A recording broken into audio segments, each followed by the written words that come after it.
कुनै भ्रष्टलाई छोडिन्न भने यार केपी ओलीका विरुद्धमा मुद्दा हाल्ने, प्रचण्डका विरुद्धमा देउवा जस्ता मान्छे त सामान्य हो मेरो लागि। अनि को छ नेपालमा ठुलो मान्छे यार?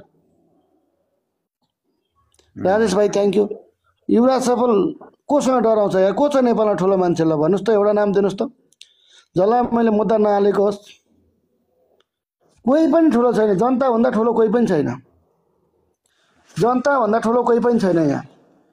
त्यो त राजा महाराजा छोटे राजा हामीले बनाइदिया हो, हामी जनताले बनाएको हो नि।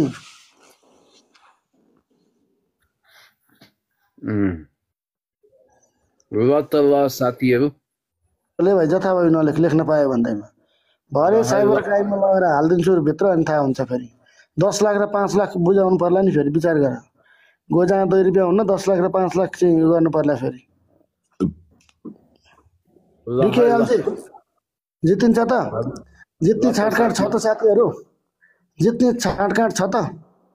डिकेएल भाइ जित्ने छाँटकाँट छ त? भने छैन त यार। पाएको भने छ त, हामीले कमाएको भने छ थोडा? अरू टिकटकरको जस्तो यति कमाएको भने छ र पाएको हो नि? यो त हामीले कहाँको कमाएको हुन्छ यार? लाइभमा मैले गरिब दुखी रोगी असहाय मृगला पीडित क्यान्सर पीडितको लागि लाखौं सहयोग गरेको भिडियो पनि राखेको छु, भर्खर अपलोड गरेको छु। पिनमा पनि छ, त्यो हेर्नु होला। हिजो मात्रै कलाकार घनश्याम गौतमलाई पनि सहयोग गरेर आएको छु, यहीँ छ त्यो भिडियो। अहिले भर्खर अपलोड गरेको छु, हेर्न सक्नुहुन्छ।